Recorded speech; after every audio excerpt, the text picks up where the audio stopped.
Today I'm going to start shooting the video to do the front brake lines. So here's the packaging for those. Basically there's two front brake lines in this bag along with the hardware. And this time I'm going to make sure I put the washers one either side of the banjo.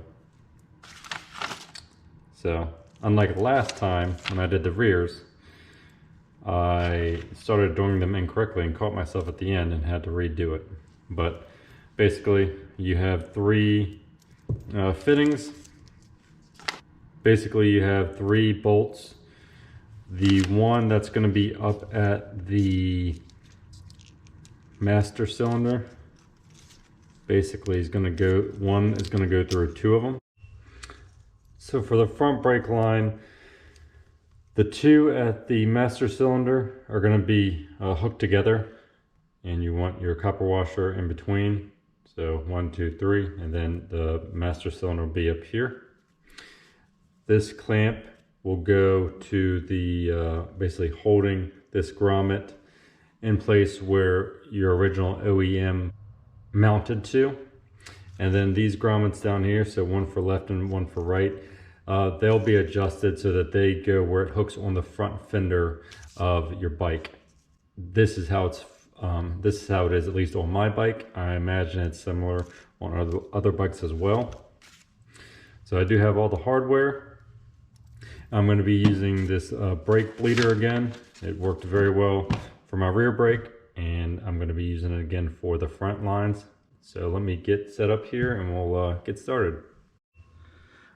Just like yesterday, I'm going to try to keep brake fluid off as much as possible. So I have a towel and then a cloth here, and then I have some brake cleaner, some more rags and paper towels. I did this on both sides. So here's the other side. And then if you, I don't know if you can see, but basically up in there, this is where the mount is gonna go with that clamp and that grommet once we get the old OEM one removed. And then the other core grommets will go right here in the OEM brackets that bolt to your front fender. And here's the one on this side. So basically we're gonna start with the reservoir, remove the Phillips head, take the cap off, take the diaphragm and the plastic washer off, as well as the lid. And we'll go ahead and get the brake bleeder set up, pull pressure on it, and then open up the bleeder, and that'll suck the old fluid through the system. And we'll do that for both the left and the right side brake line. So for the reservoir, I went ahead and placed a towel all the way around it. I loosed the Phillips screw here, a little bracket, and then now the top will unscrew. Basically what I'm going to do is set this on the ground to avoid getting any fluid everywhere. As you can see, here's the plastic cap, and then here's your diaphragm as well. And there's the old fluid. Looks pretty dirty. So unlike yesterday, I think today I'm going to use the two longer hoses. So let me show you how I'll have it set up.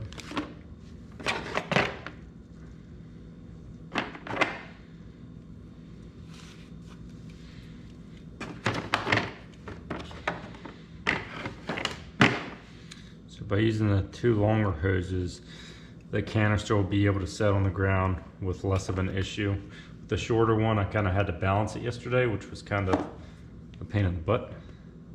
So by using both longer hoses, I should have a little bit more room, which will be very beneficial.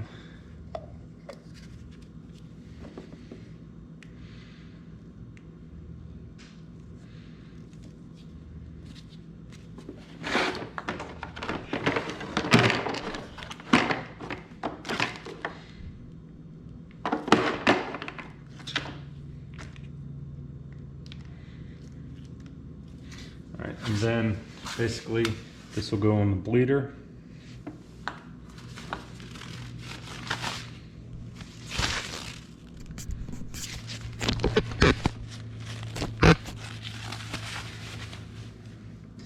Now that I have all this extra hose, this will be able to go on the bleeder nipple, and the canister, like I said, will be able to set on the ground and be a little bit more stable.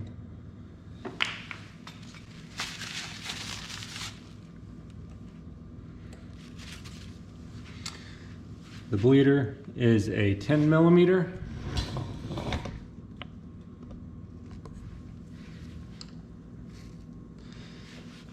I'll go ahead and put the hose on, pull a little bit of vacuum. You can see it has a good seal, and then crack that bleeder. You can see the fluid starting to flow down through into the canister. And then look up top where the reservoir is, and we'll see that it should be sucking some out. Yep, it's pulling it down through, which is exactly what we want.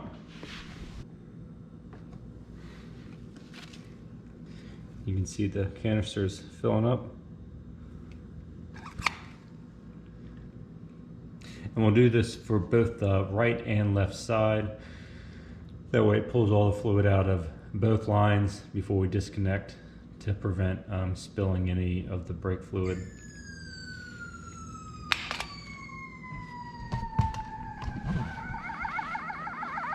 You can see all the brake fluid is more or less out.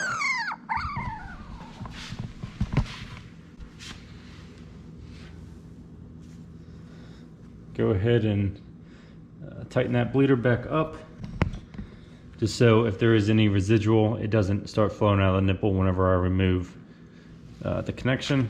And basically I'm gonna keep my vacuum going, pump it up a little bit, and then slowly release it. That way any that's stuck here right at the nipple won't flow back onto the bike, or less of it will flow back onto the bike. Here is the old fluid that is pretty gross. I'm going to empty this and then do the same thing to the other side. All right, we're going to do the same thing to this side.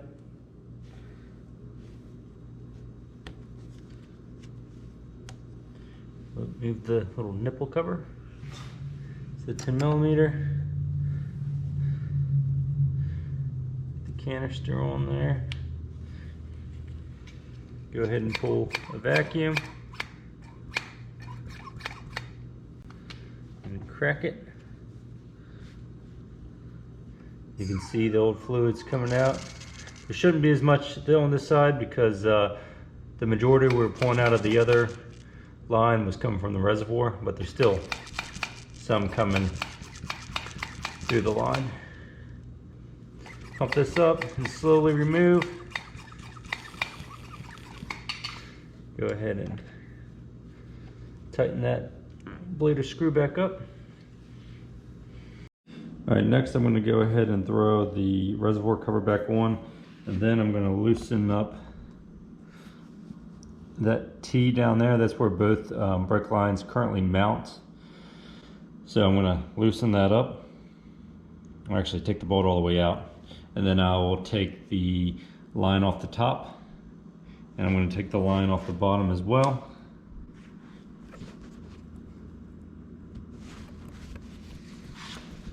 And the other one is right here, as you can see. And then we'll remove this one. So when I go to do that, once I remove each line, I'm going to go ahead and wrap it in paper towels. That way any residual fluid that might be in the line, it's not going to just leak all over the place. Okay, so I'm going to remove this bolt here. It's a 10 millimeter.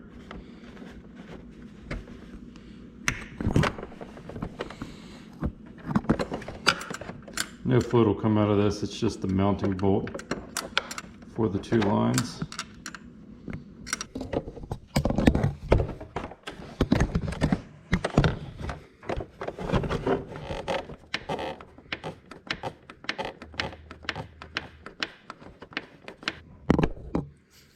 Alright, so it's loose. Now I'm going to go ahead and loosen up the bottom one on the right side, wrap a piece of paper towel around it, and then we'll do the same for the left side, and then we'll go ahead and do the same for the reservoir or the master cylinder. Okay, so this is going to be a 12 millimeter. Slowly loosen it. There'll probably be some fluid come out of each line, but try to keep the mess to a minimum.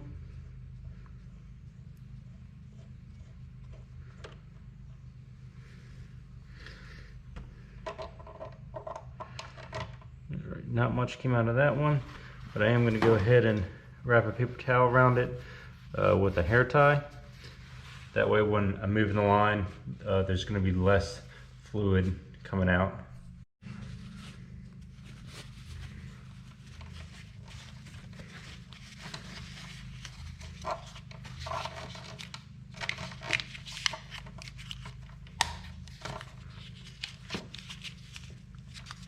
Okay, now I'll do the same for the other side.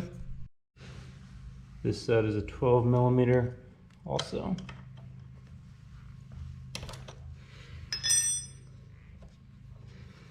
You kind of see some of the fluid coming out now, which is expected.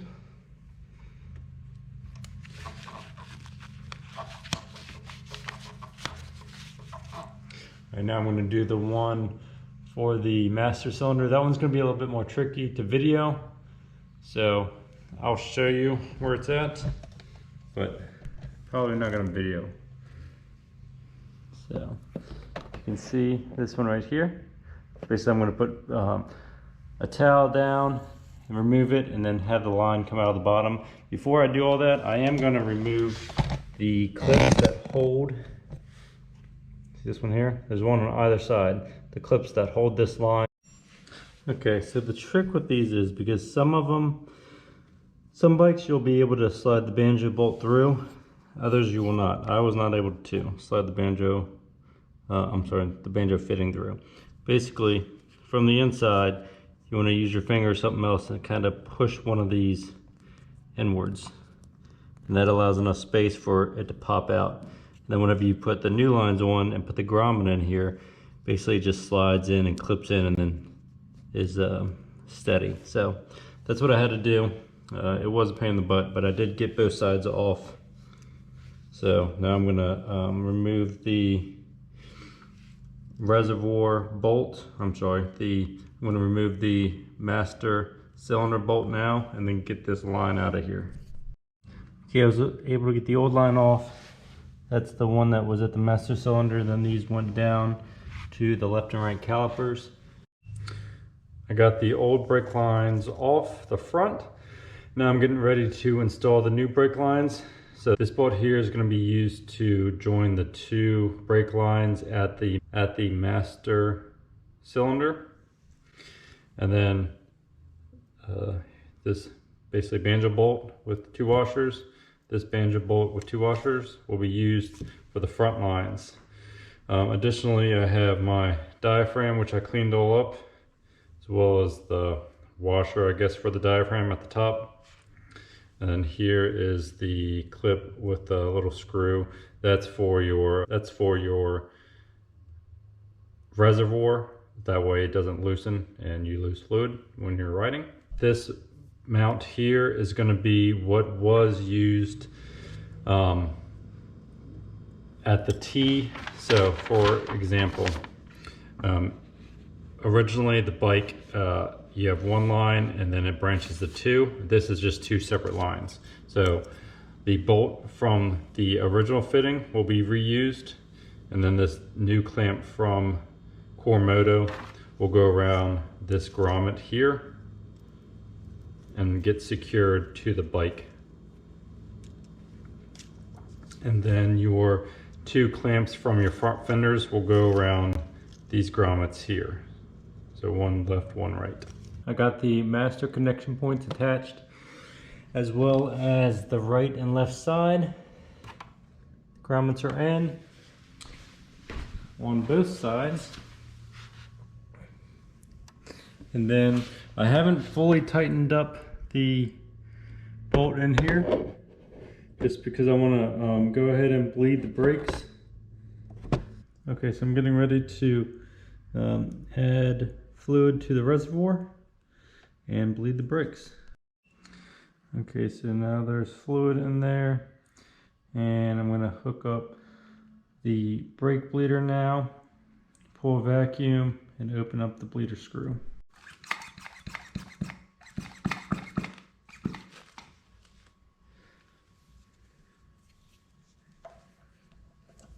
And during this process, you don't want the fluid to completely empty out of your reservoir, because then you're just going to suck air into the line. So it's going to be a slow process, but do the right side first, and then I'm going to move on to the left side.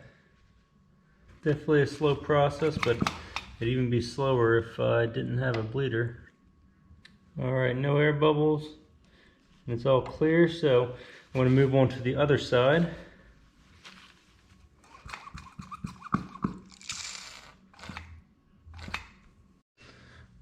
Okay, so now I'm going to bleed the left side. I went ahead to make sure that the reservoir had fluid in it. Pulled a vacuum. Now we're about to bleed this side.